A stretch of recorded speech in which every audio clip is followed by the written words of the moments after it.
Coffee. I'm Kelly Coffee. And I am Sam Diaz. Sam, how you doing this morning? Very well. Very happy and excited. Happy Saturday morning to you. Thank you. As to you.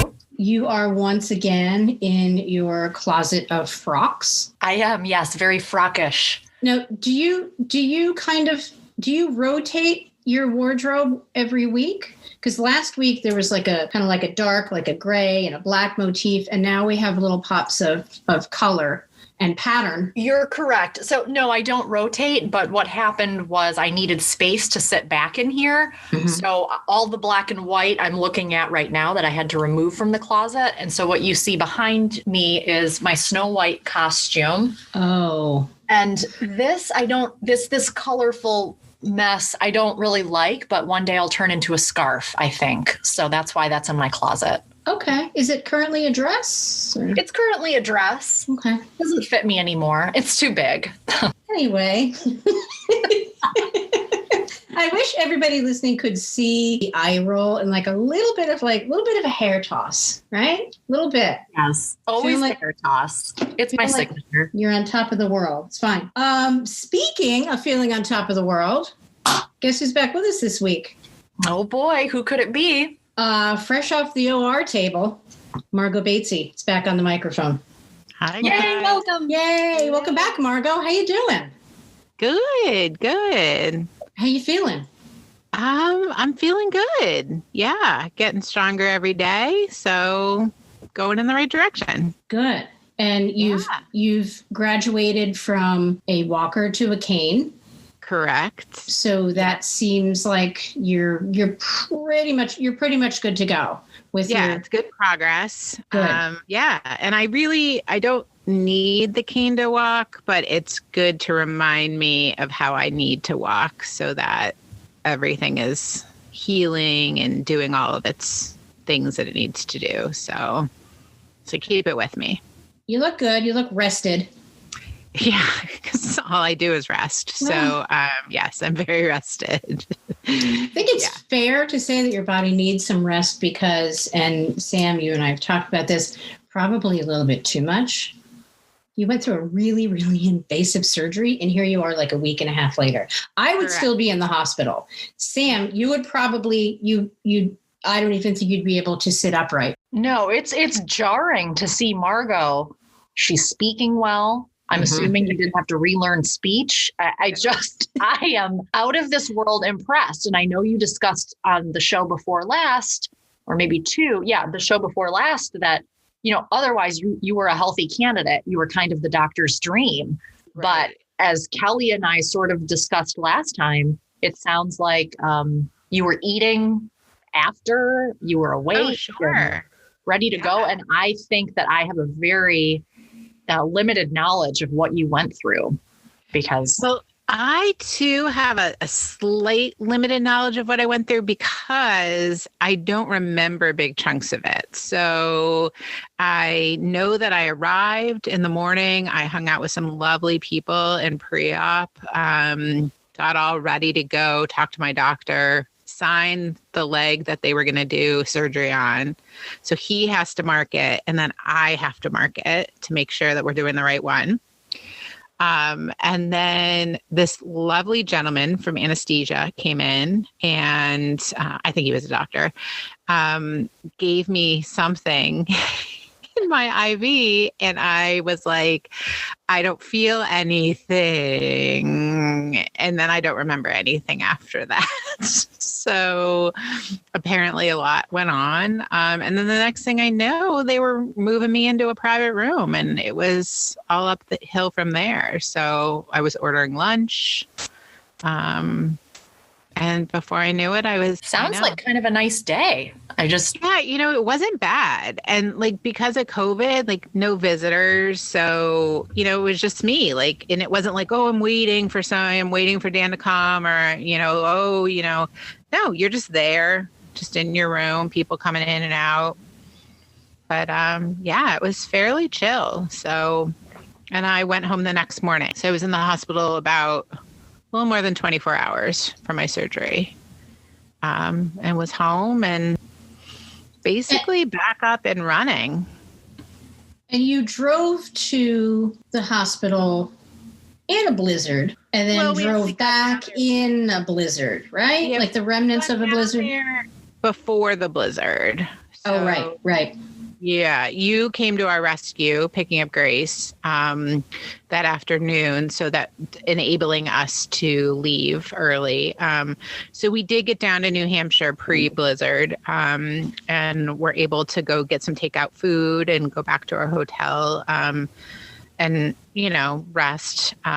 It was blizzarding that morning, but we were only like 4 miles from the hospital, so it was fine. I think when you Go ahead. Go ahead. No, go ahead. I'd say by the time we headed back to Vermont, I don't remember it snowing. It was bitter cold, but I don't think it was snowing on Wednesday, so it wasn't bad. I think when you retell this story, I'd like to hear a blizzard on either side. Okay, sure. Sam, do you agree? Please. Yeah, it spices it up a little bit. Mm-hmm. Yeah. It was definitely blizzarding driving to the hospital that morning. If it helps, I sort of slipped and slid into the front entry of the hospital. Very good. That's good. Yeah, that plays well for sure. Dropped me off. So that was really weird. Like, it was like, hey, see you later. Here's your bag. And then you're just like standing in the hospital. But, because usually, I mean, when we're not in the throes of a pandemic, you would have at least one support person. Sure. And they would stay with you until they took you to the OR, and then they would maybe come see you in recovery for a minute or two, and certainly would be with you when you went back to your room. But yeah, I had none of that. So, but the people were lovely. Everyone was super helpful and super nice. As per usual, in all of my hospitalization experiences, the night people are the A team, and just are always the most amazing and caring and thoughtful people ever. During the day, I was like, can I have some water? And they were like filling it up from my sink, like right in my room. And, it's just never like cold and you're just so thirsty. And night, they were like, would you like some crushed ice? And like, little things like that. You're like, yeah, because I know they have a crushed ice machine. Like, I know they have like an ice and water machine like down the hall. But it's a hospital. Of course they have a crushed ice machine. Right. It's not a hospital if you don't have one of those. And I love those machines where you like, it comes out together. The ice and the water is like icy cold. I love that. Yeah. But the night people were just super, super sweet. Actually, when the night nurse was checking out at 7 on the day after surgery, she came in and I had already gotten up and like brushed my teeth and washed my face. And, I changed into like a sweatshirt, and she was like, what are you doing here? And she was in New American. She has a pretty thick accent. So I was like, oh, I'm sorry, what did you say? And she's like, what are you doing here? Did you have surgery? And I was like, yes. And she's like, because you look great. I was like, you're like the sweetest person ever. I know. She was so nice. So. And do you have a cool scar? Have you seen the scar yet? Yeah, I saw the scar. Yes, I do have a cool scar. I mean, it's on my hip, so yeah, people will see it if I'm in a bathing suit for sure. Mm-hmm. So yeah, I have a scar. It's probably about 7 inches long, maybe a little shorter than that. So, but it looks good, and it's scar's healing, and I think any discomfort I'm in right now is just. Emotional. It's emotional discomfort. Yeah. I mean, that's kind of always goes. It's always true for me, but no, it's probably just still that healing of the fact that they went into my body, cut bones out of it and put metal back in. So sorry. Sam, your face just changed so dramatically. I thought maybe we were going to lose you there for a second. I know.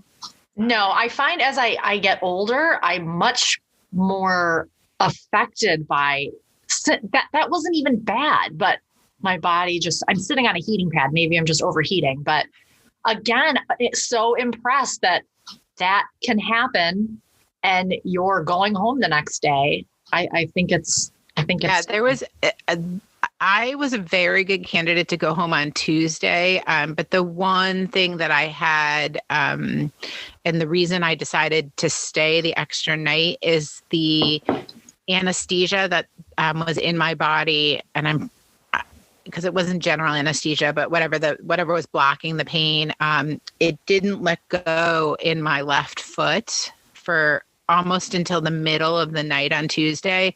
So I had what they call a dropped foot. And I was a little concerned to be discharged until we really gave it time to see if this was going to be something that I was going to be stuck with, or it was going to sort of right itself. So, yeah, it was a little nerve-wracking. So basically, I just had no feeling in the top of my left foot at all.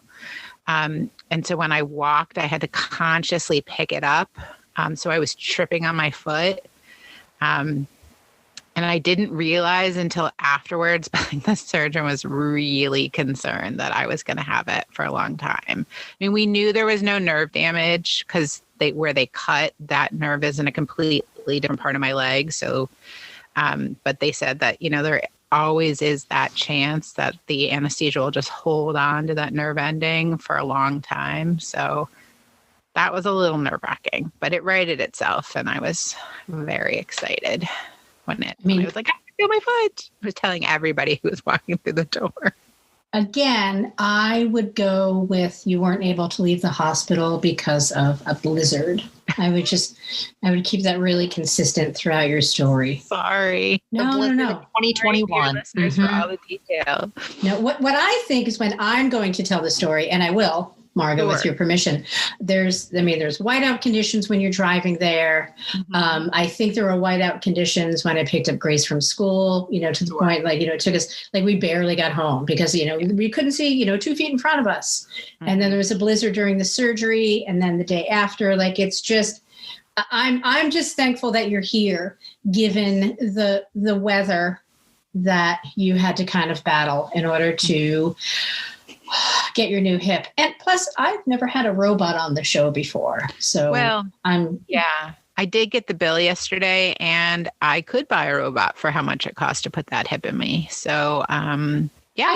I think robots are a lot less expensive now than they were maybe 20 years ago. Probably depends on what the robot can do. Now, I mean, if it's the robot from the Jetsons. Rosie. Yeah. Yeah. But then that feels kind of like a Lost in Space. Oh, what is that robot's name? Sam, we're throwing out a lot of terms that you're probably unfamiliar with, like the Jetsons, Lost in Space. These are old-timey shows. These are shows we watched in our youth. Mm-hmm. And they were in color. So I want to make that clear. I mean, I remember the Jetsons. I liked Judy's outfit. Was Judy the daughter, right? Wasn't she in a pink outfit? Yeah. She had a great outfit. I remember being very young and wondering, how does her skirt just flare out like that and stay that way? Well, it's like space clothes. They do what and she had a high pony, right? She did. She was cool. She was also a cartoon, so I think that helped with the skirt aerodynamics. Right. Because you could say the same about the Flintstones, because they basically wore loincloths or whatever. And they ran around a lot and you never really saw much. No, it always stayed in place. Mm-hmm. It was always, the modicum of, discretion. Yeah. So. Well, I mean, I'm not going to say the Flintstones were classy, but reflecting back, I think they were, right? Yeah. Probably not. Except for Bam Bam. Didn't Bam Bam take the dog by the tail? Yes, Pluto. And boo, boo. Dino. Dino. I'm sorry, Pluto. What am I speaking? Well, you know what? It's, you're adjusting to your new hip. Things are going to come back to you slowly. It's a relearning of everything. Cartoon characters, how to walk. I mean, they kind of go hand in hand. I don't want to put Sam on the spot, but I also, speaking of procedures, you had a bit of a procedure just recently. Right? I did have a procedure. Yes. Mm-hmm. First of all, Margo, thank you for being so brave and sharing your story. You're welcome. And getting through that blizzard of 2021. It's blizzards. It's plural. Plural. Yes. Yes. 2 blizzards. So you guys know about my IUD procedure. Okay. Here we go. Because, and especially Margo, because if someone is sitting down long enough or they can't get away from me, eventually they were going to, about a month and a half to 2 months ago, hear about me inquiring or saying, I'm going to be getting an IUD. Do you have any tips? How awful was your experience? At a certain point, you don't need to collect any more data on people's experiences with IUDs. Just make the decision to get one or not. And with Margo, if you recall, I had reached out to you and said, who would you recommend? Do you have any providers in your space that are particularly gifted at placing these? Because I had read all of the horror stories online about how it was the most painful procedure ever. It was the worst experience of my life. You know how you Google things like an idiot, and then you find a bunch of stuff that you didn't want to hear. So I had a lot of anxiety going into this. I decided I wanted one. Margo helped me along a little bit. I finally decided on Planned Parenthood, which is where I would go. And ignorantly, I assumed I couldn't go to Planned Parenthood. I don't know why. I didn't think Planned Parenthood would have accepted my insurance. I didn't know. I had a lot to learn. I know I'm a little embarrassed. I'm sure your listeners are going to be like, who is this girl? But I didn't think that was going to be an option for me. I'm glad it was, because I think they do this procedure on the daily, and on their end, it went about as well as it could have gone. But on my end, I have a little bit of a story, if I may share. Please. Was there a blizzard on either end of this? Icy, poorly maintained icy sidewalks. Good enough. Same thing. Right. But not in front of Planned Parenthood. They maintained it well. But sure, from where I had to park, it was dangerous getting there. But less consequential if I would have fallen versus if Margo would have fallen on a fresh hip. But yes. So I had some anxiety going in, but I knew I was going to be in good hands. I have, you know how we all have our own squeamishness about certain body parts. Some people don't like anything that has to do with eyes or feet or fingernails or whatever. Everyone's kind of got their own part that makes them freak out. I have 2. One is the Achilles tendon. That's right. I remember. Yes. I don't like it. It's all the rage in horror movies now to cut I'm sorry. Yes. Okay. For those that can't see, Kelly's having a breakdown, but yes, that's a new thing. And the movies always cut to it really quickly, so you can't look away. So that's been a problem for me. So it's the Achilles, and then the cervix, and the IUD is all about the cervix. So that's a squeamish part for me to hear about, to talk about, to understand what's happening. So when you go in, they have to read off the formal consent to you. That consent says the word cervix about 187 times. And you're not reading it. They're reading it off to you, which I actually think is a good idea. You've got it with you, but they're reading through it. And at the end, and as the lovely medical assistant is going through, every time he says it, I just get a little bit more heavier in my chair, and okay, we're fine. And he's going through it. And then at the end, he sort of adds, this is the TMI segment of the podcast. I apologize. At the end, he said, you're here on a really good day because it's the last day of your period. And that's when the cervix is the softest. Oh, and I felt my body go limp. He touched my hand and he asked if I was okay. He went to the door and asked to get some juice. They brought me juice, asked if I wanted to continue. I was so embarrassed. But I didn't say I didn't give him the whole history of cervix as my icky word. I just took the juice. I'm going to ask a quick question. Did they offer you crushed ice with your juice? Or? No crushed ice. Okay. All right, that's fine. I'm not upset with them, but no, I didn't get that. But I got a nice an apple mango blend juice. Oh, okay. Wow. So I chugged it. I felt much better. the provider came in, who was lovely and amazing, tried not to make me feel embarrassed about slouching in the chair. And that was sort of a half pass out. I didn't fully pass out. She gets me on the table, and because it's cold, and I don't think it's part of the procedure, but a nice setup they do is they put a nice heating pad on the table that you lay on. But I was in a full-on heavy LL Bean turtleneck. And then I'm on the table with the hot heating pad, and then I'm already sweating bullets because I'm so afraid of this procedure. So she's like literally a hot mess. Just, literally, I felt like I was on fire.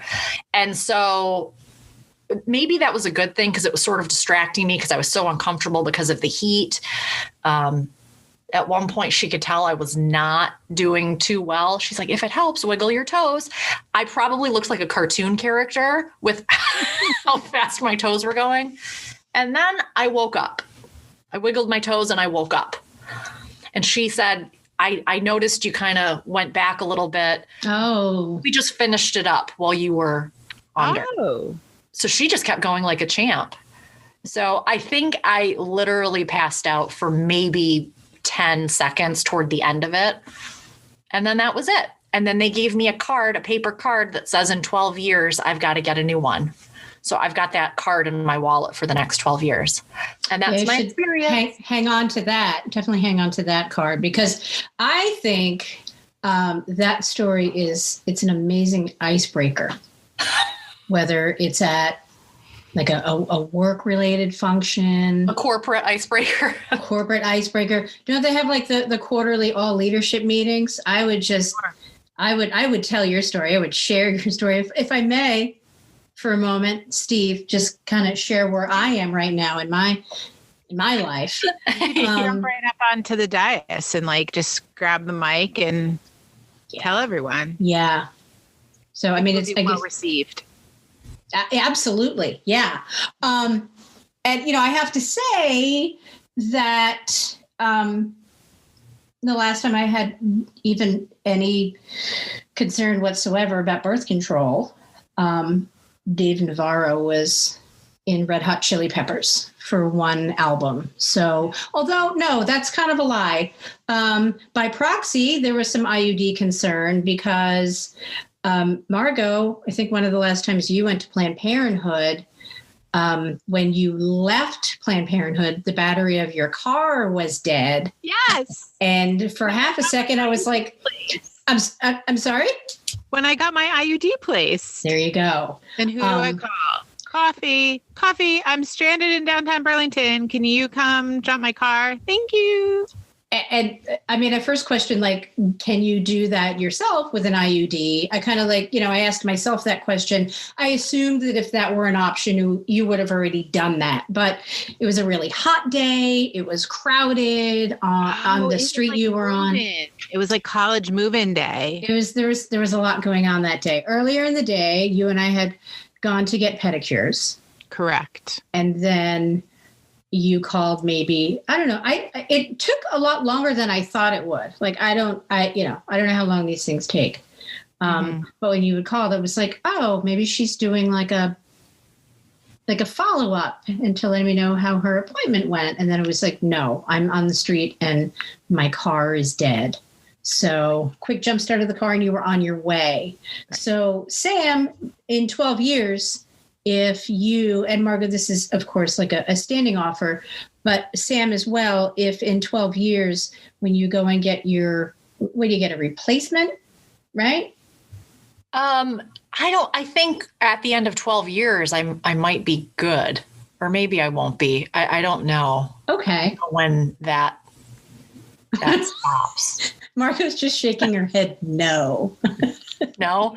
Okay, I'll get another one then. Yeah, get another one. And if your car happens to die when you're getting that new one, I got you. So it's fine.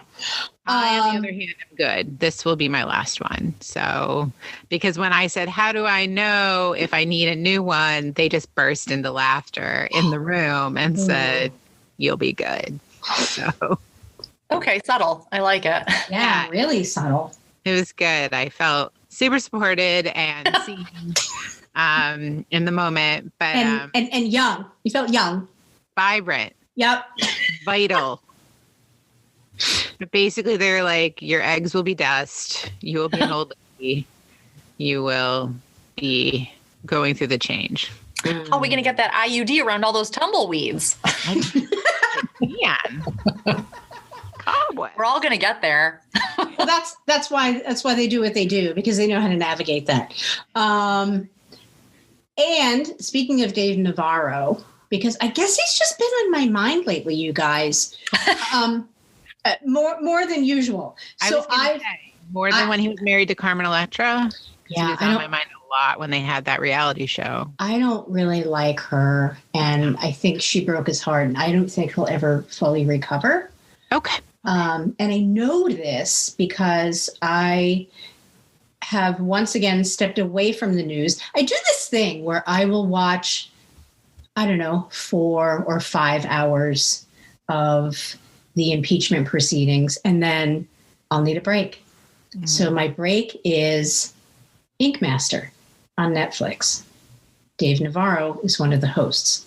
Oh, I didn't know that. Yeah, it's Dave Navarro and 2 other guys. I think like they could all pretty much be my fake boyfriends. Okay. If, whatever. But the amount of stress and pressure, and I mean, I have tattoos and I just think like, oh, this is what people do. And it's a nice, relaxing atmosphere. And it is. However, if you're on a reality show and the goal is to become Ink Master, the stakes are higher. Mm-hmm. Sure. And I realized, there's a lot of pressure on these folks, because what do you do if you make a mistake? Right? Like you can't fix it. Pretty permanent. It's pretty permanent. And I would be one of those people, and I know this is probably one of the 37 reasons why I don't do anything artistic. Like I'd make like a wrong line and I'd be like, oh, I'm just going to give you like a big black circle as your tattoo. I know they wanted somebody's name or, whatever, but like, look, here's a balloon and a smiley face, and that's your tattoo. Thank you very much. Please pay me on your way out. That will be $250. Thank you. How much tattoos cost? I don't have a tattoo. I've never had one. Yeah, they're not inexpensive. Huh. Yeah. And if you're getting like a sleeve, I mean, it's multi-sessions, or I know of people that have got like their entire leg done and they have to go 6 or 7 times, and it's $250 to $300 a session. Yeah, but those are works of art on an entire leg. I'm sure it's money, well earned. I just really had no idea. Sorry. With the Ink Master though, that's not the fix-it one, because I feel some ink tattoo artists are so talented at turning something that was botched and then turning it into something else, and you can't even see it underneath. It's unreal. So I'm sure a lot of their apprenticeship is learning how to cover up mistakes that they might make, because it's going to happen, which must be, so unnerving. They do a different challenge every week. And one of them is, here's a really crappy tattoo. And then through a series of, different things that happen, the people are called canvases. Human canvases are matched up with an artist. And sometimes it's just, I would like this tattoo.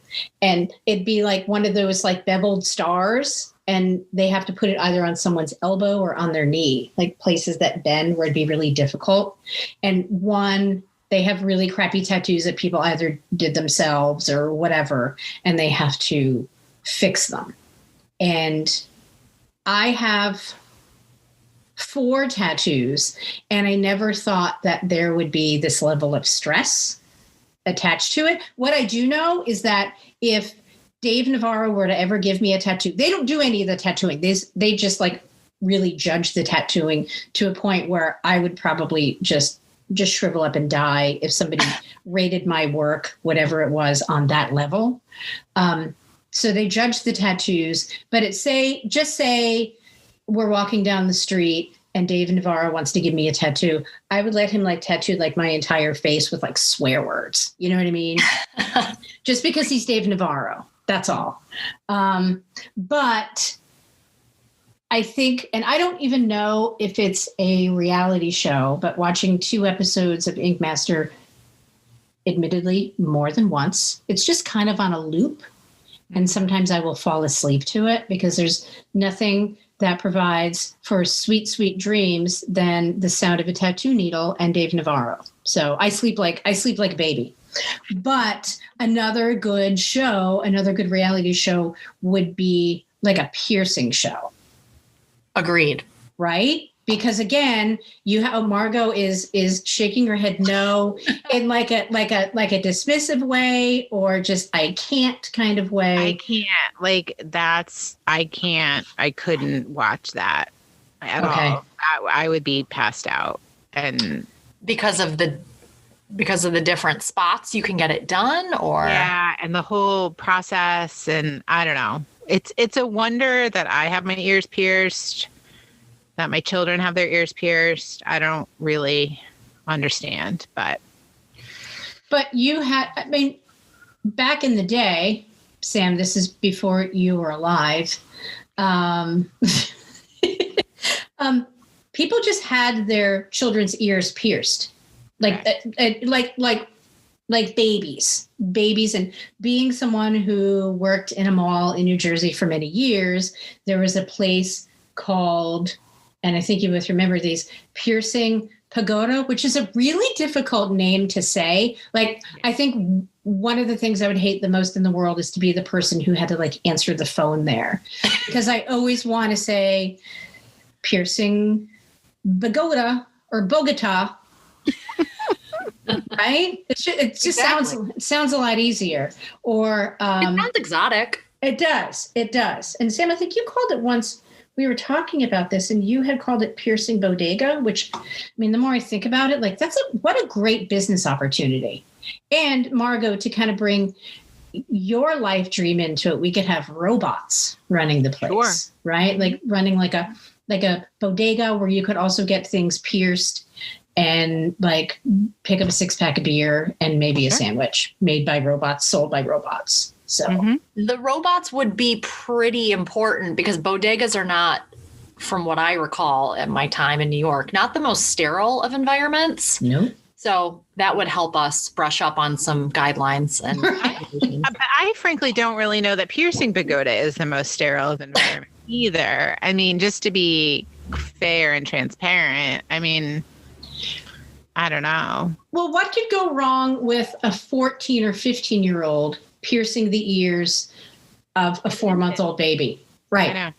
And like, what's the logic behind it? Now, Margo, you had said that you had both of your children's ears pierced. I'm assuming you had them done at either an actual Piercing Pagoda or a similar place. Correct. A similar place, Claire's, probably in the mall. So like it's usually like a setup at the front door of maybe right outside the store or right inside the store. Although I think Grace was actually at the Piercing Pagoda. I actually have the picture of her on my phone. And she was weeping, holding her pink stuffed bunny. So she was, super old and, So, I mean, she didn't want them pierced. Okay. But it was in that moment. Mary wanted hers pierced as well, but Mary got hers pierced just shortly after Grace was born. So Mary was 5. And Mary, she doesn't care, but she used a pacifier like way beyond the time. And I said to her, because she had wanted to get her ears pierced really badly. And I was like, no, you can't. And then one day, I remember this so distinctly. We were sitting outside of our house, just playing in the yard. Grace was an infant. With unpierced ears. And I said to Mary, hey, if you go throw all your pacifiers away, we called them poppies. Sorry, puppy. But if you go throw all of your pacifiers away, I'll take you right now to go get your ears pierced. And she was like a dart into the house, gathered those bad boys up, threw them in the garbage, had her coat on, and was like, let's go. Yeah, and she was good to go. Grace, on the other hand, got hers pierced and then at some point lost interest. And now her ears are completely closed over. So, and I mean, obviously she's almost 15. I'm like, go get your ears pierced. I don't care. She just hasn't. So, but I agree, we will not be going to the mall for said procedure at this point. That was my question. So place where they take health and safety to the utmost. Like it's their job. Like they've maybe taken a class or two, maybe an anatomy class. But here's the question: why did we, and why was it allowed that ear piercing places, and I guess they still exist, like why is everybody on display? Like I don't understand why. Like because at Claire's, isn't there like a chair? Oh yeah, there's like right in the entrance, right? Like that's where you get it done. Like it's not like the piercing pagoda. Man, it's still tough to say. It's not like the piercing pagoda. People are going to walk by and be like, "I wonder what that store's all about." I mean, it's in the name. It's a pagoda that pierces things. Claire's is a bit, oh, I wonder what goes on in there. But there's 8,000 earrings the second you walk in. So, I mean, I would think it's self-evident that, they sell earrings. I wonder if they do piercing. Like, why is it not in the back of the store? Like, why are the children on display? Yeah, I don't know. Well, it can be fun. You get to watch them sob, and it's interesting. I've walked by a Claire's when usually the kids are okay, but they all hold the stuffed bunny and they're getting it. And you're like, how are they going to handle this? It's just good advertising, but it is embarrassing if you're scared and you have passerbys and you're crying. That can't make it any easier. And I think the pagoda, you're not even in like a section away from traffic. Someone could not be looking where they're going and knock into you. So you're in like a booth. Pagoda. There's in the counter. Right. And you're in the middle of an already really tiny environment. And then you have people kind of going back and forth watching. And I will admit there have been times, because I think it's just, you're just curious, like, is that baby going to cry? But I don't understand why people are like, my baby would love to have gems put in their ears. They're 6 weeks old. I don't understand where that is. But I guess, it's probably why I don't have children. That and a host of other reasons, so it's fine. It's okay. Do you have a question when you guys had your ears pierced? When I was little, it was all the rage to ask in elementary school in the playground, how did they do yours? Because some of my girlfriends, they had two people at the Claire's and they would go 1, 2, 3, and they would synchronize it. So you got it at the same time. The way I experienced it, and I was okay, they do one and then they walk around and do the other one. But I think they were finding that you would do one, the kid would get so freaked out that they wouldn't do the other one until a year later or when the kid had calmed down. So some people got the double up sync one, which sounds kind of fancy. Did you guys ever experience that? I think the girls had the double sync one. Yeah, but no, I didn't. Mine was one at a time. Like a warrior.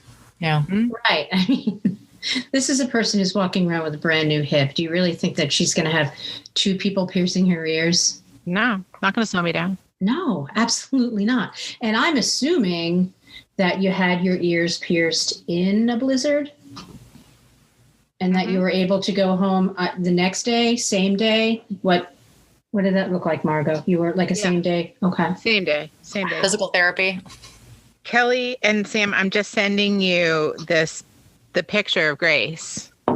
Because I found it.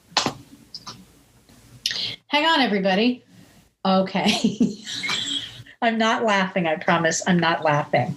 But it's so sad. It's but she did have a very cute double-breasted jean jacket on. I was going to comment on that, and I love the green and white striped tee underneath. Mm-hmm. But I also love that one of your first instincts when your child is crying over getting her ears pierced is to capture that moment. Just capture it.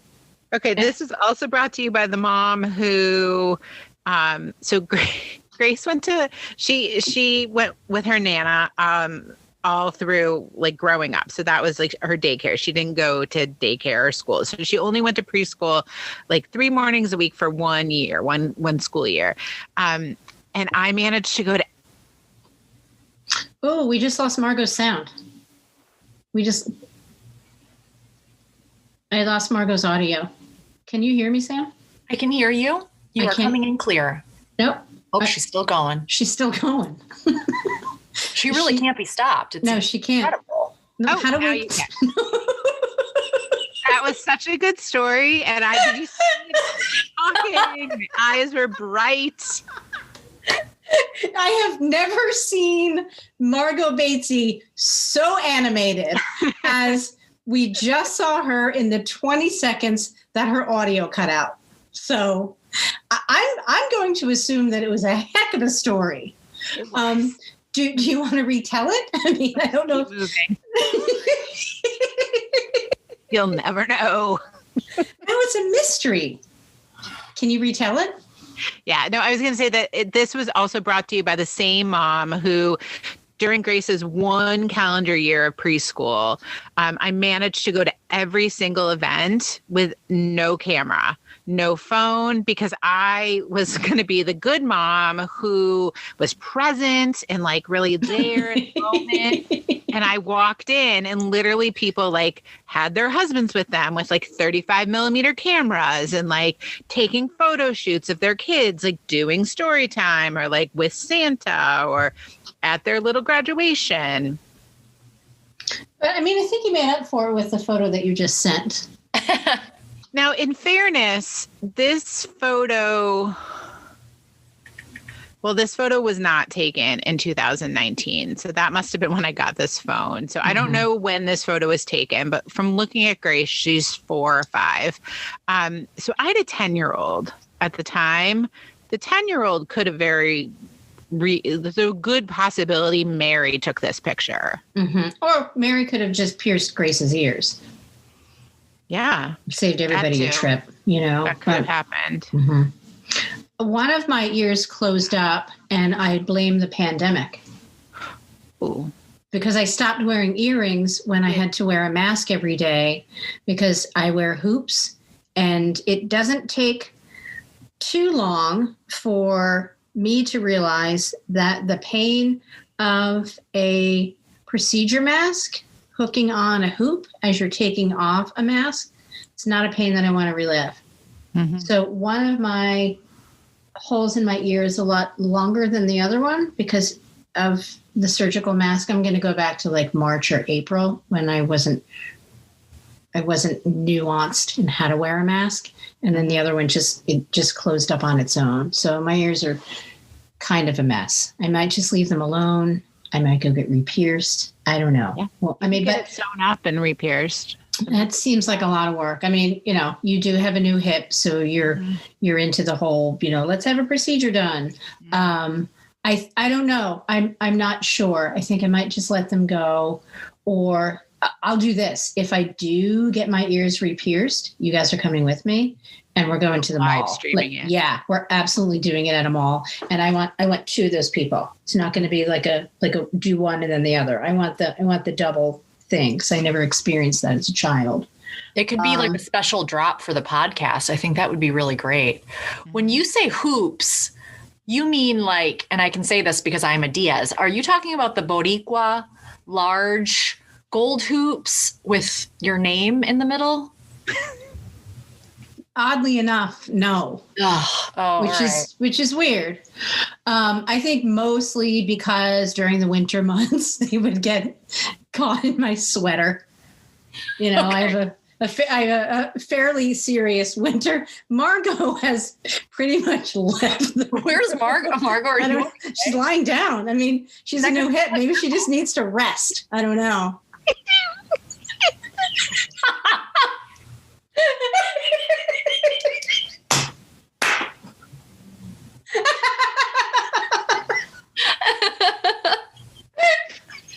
Oh my God. Thanks for the visualization, Sam. That's amazing. Well, now I have to get that kind.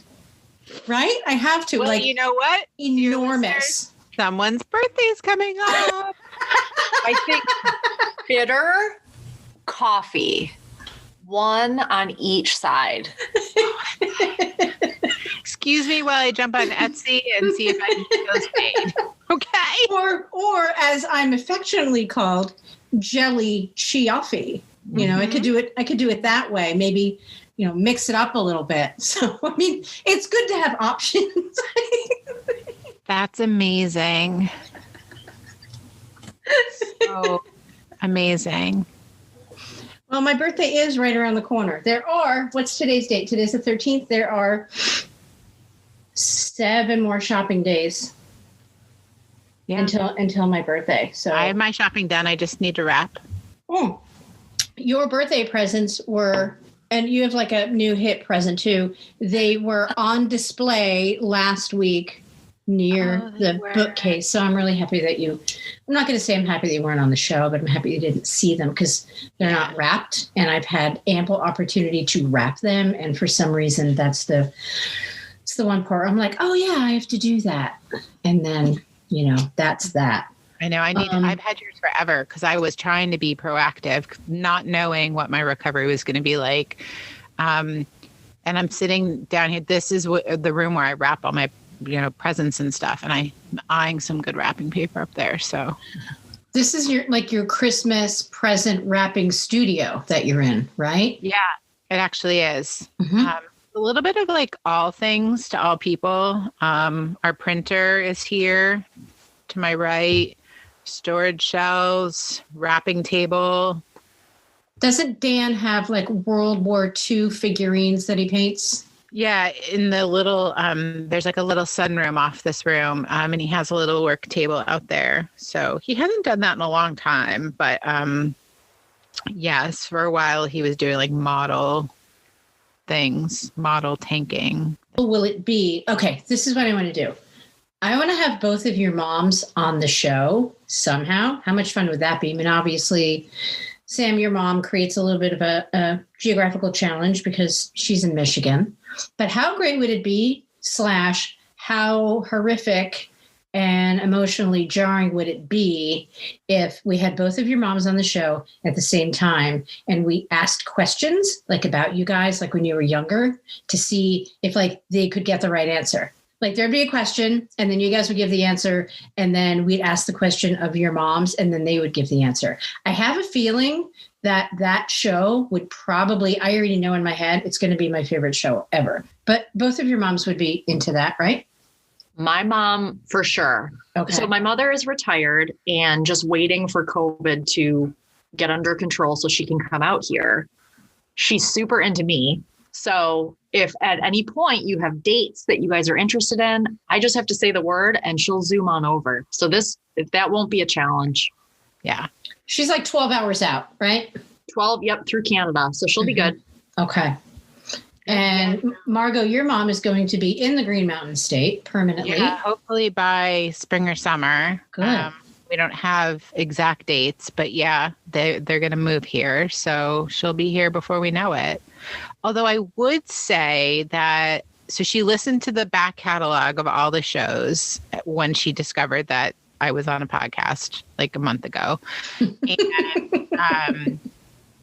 And she was like, I take umbrage at a few things you've said. Oh, and I was like, what? Boy. And they were small details. And I mean, I stand by my memory of things. I mean, basically what I said to my mom was, honestly, Mom, like, it's a memory. Like, I'm not saying that it's 100% accurate because it's my memory. I don't know. but I would think that it's probably a little bit more accurate just because I'm 25 years younger than her. So. Yeah, but she's your mom. So whatever she says goes, right? Okay. We can go with that. But yeah, she'd love to do the show. Are you kidding me? Yeah, I think it would be fun. We have to wait until we could do it like in person because, yeah, exactly. Zoom is it's a challenge. Okay.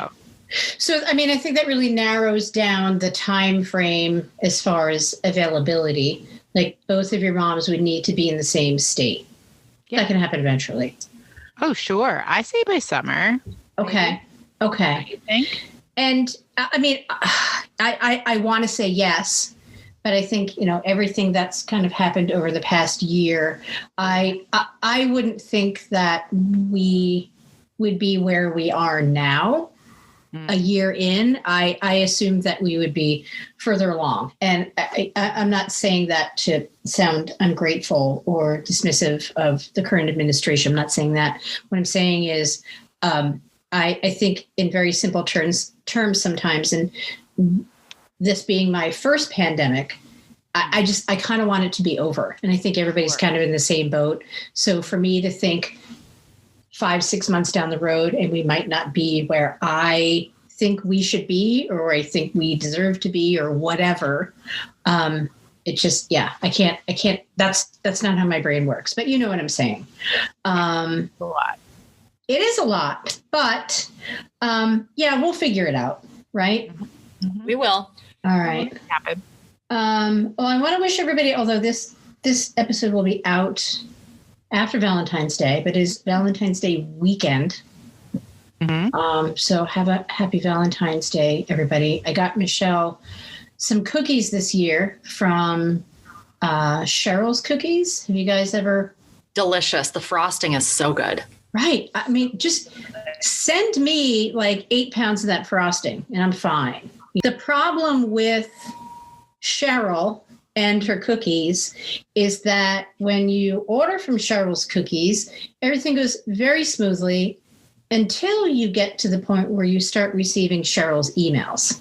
They don't stop. Yeah. And I have asked because, it's a relationship that I just started with Cheryl. So I don't want to hurt anybody's feelings, but I have asked several times for the emails to stop. I've unsubscribed several times and I will get that. Here's one of my pet peeves. When you unsubscribe from email and then they send you an email saying, yeah, you've subscribed. It's like they get the last word in. And not only has Cheryl done that, but she continues to send me emails saying, and I think in her head, she's saying, I know that you don't want to get these emails anymore, but just listen to this special.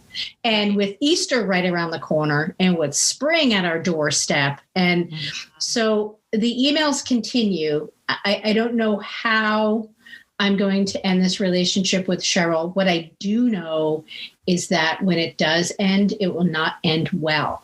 I think there's going to be some hurt feelings and some strongly worded closing emails that I receive and just a flurry of junk email that lands in my junk email box or whatever.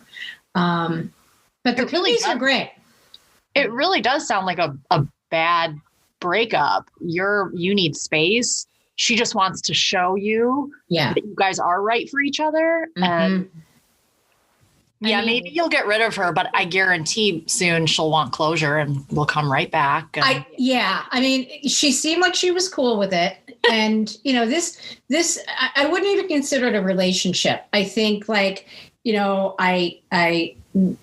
met her online. I was like, oh, this might be kind of cool. And just, kind of keep it light and kind of fun. And I had the cookies delivered before Valentine's Day. And I was like, well, that was really fun. I don't know if I would reach out to Cheryl again, but I think we had fun and it was easy and it wasn't stressful. And now she's kind of send me those emails like, hey, I know that you kind of want your space, but I'm just, I think we should, can we still be friends? It doesn't seem like on your end, it seems like it was really a good connection. But do you think that, every once in a while, like, can we just send like a text to one another or an email saying like, hey, how you doing? Or like if something big happens, like, maybe I'll let you know, or I'd like to keep in touch.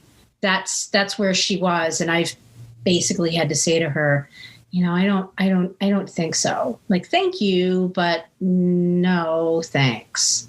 Maybe you should send her an email of you guys getting cozy with like an edible arrangements or something. I think like accidentally, I didn't mean for you to get that. I'm so embarrassed. Right. I think that might, I don't know, ideas. I think that's great. Forward like a confirmation email from said an edible arrangement and be like, oh shoot, Yeah, exactly. Or like a reply to one of their emails that I accidentally kind of send to Cheryl, like, oh my God, it was so great meeting you. Finally I found a delivery service that I feel really compatible with, and yeah, this is great, let's see where it goes, and then send that to Cheryl. Right. And yeah, so no, thanks. All right. I'll probably. Clearly, all of us have had this similar experience because we all know how to handle it. Right. And I don't think at the end of the day, any of us want to hurt Cheryl. Cheryl's a nice lady. She makes cookies. Makes one hell of a cookie. I'll say that. Yeah. Is she like the founder of the cookie cake? Does she make the big chocolate chip cookie with the icing on it? That Mrs. Fields. That's Mrs. Fields. Yeah. Okay. One of my old roommates back when I was like 19 or 20 was of course, in a mall, a manager of a Mrs. Fields cookie place. That's nice. Yeah. So, lots of free cookies. Mm-hmm. But she always smelled like the cookies. And she had, and I think I've mentioned this on one other show. She had a brown, she had brown hair and it was a mullet. And then she dyed the sides blonde. Mm-hmm. And then for whatever reason, that garnered the nickname Cookie Butch that we called her. I think we still call her that, actually. I think she might be in my phone as Cookie Butch and then her last name. So, but again, I was 19 years old, and that's the kind of thing you do when you're 19 years old. So Margo has her head in her hands. I think we've once again lost her. I think we're just both like beside ourselves. That's incredible. Mm-hmm. So funny. Yeah. I hope it was also in reference to the Cookie Puss from Carvel. Right, Cookie Puss. That's Fudgy the Whale? Fudgy the Whale. There's Fudgy the Whale. There was Cookie Puss. Sorry? They have one mold at Carvel. They just move it around and redecorate it. What? I didn't know that. This is what I would call an unedited, stunned silence. That's where I am right now. Right. Are you kidding me? I see Sam. Sam, you're Googling this, aren't you? Pretty sure. Cookie Puss, and then sorry, I just that's gonna cause like a weird algorithm on your phone. Good luck with those junk emails when you start Googling. And then Fudgy the Whale. Yeah, it's the same company, right? Yeah. Yes. They're all made by Carvel. Yeah, I think it might be the same. I think they probably just cut something and take it away, but it's a similar shape. Amazing. Not unlike Margo's hip. Cut something, take it away. The more you know. Mm-hmm. Thanks for that. On that note. Sure. Thank you both. It's good to see you both. Thanks for once again a lovely Saturday. It's 6 degrees outside, so my PSA is do not go outside. Just stay in the goddamn house. What I do want to do once the weather and your hip are up to the challenge, Margo, I want to go, and I guess we're allowed to do this. Well, there's two things I want to do. CDC guidelines are basically telling us that if folks are 100% vaccinated, can we be in the same room together? They're saying you won't have to quarantine. Which means I haven't heard the same room not yet. I haven't heard that yet. I feel like that's next. Okay. Because, I mean, not to get too far in the weeds with this, but if we're vaccinated and we're with someone who tests positive for COVID, we do not have to quarantine because we're unable to transmit the virus to somebody else, right? I thought I feel like the jury's still out on, from my understanding, the vaccine makes it so if we contract it, we don't get sick. But I thought it's inconclusive yet if we can still, like, I can have it, but I can give it to you and we're vaccinated. That's great. But then you could give it to someone who's not vaccinated and it could be an issue. I think that's where we're at right now. I feel like they don't feel confident enough that we can't transmit it even if we're vaccinated. It only protects us from getting really sick. But we wouldn't need to quarantine if we come in contact with someone who's COVID positive. Right, which doesn't seem like it matches up. You're right. I don't know. I don't know. Anyway, that being said, what I want to do is bring the show back into the studio whenever it's possible to do so safely, following CDC guidelines. I also, more importantly, forget the show. What I want to do is I want to go to Target with you guys. Have you seen this like old-timey frock thing that everybody's doing on social media? No. So Target has these like old lady dresses or like old timey dresses, like, you know, after the locusts have eaten your crops or whatever kind of style. And they sell them at Target. So people are trying these dresses on and then taking pics of them and posting them on social media. So I want to do an old timey frock at a Target photo shoot with you guys, because I think it would be hilarious. And Margo, if you don't bring that cane with you, then it's not a photo shoot at all. So that makes sense. Yeah, but I don't want to do that until we're able to kind of go out in public and do so safely. I don't think that the Target dresses are going anywhere anytime soon. So those are my goals for 2021, to do shows in the studio again and to put on a Target dress. And if it went with those birthday earrings, as I'm now calling them, then, I mean, that's a life well lived as far as I'm concerned. Yeah. But thank you again. And Margo, take care of that brand new shiny hip that you have. I will. And always a pleasure to talk with you both. And take care, everybody. Stay warm. Happy belated Valentine's Day. And we will see you guys in a week. Take care. Bye-bye.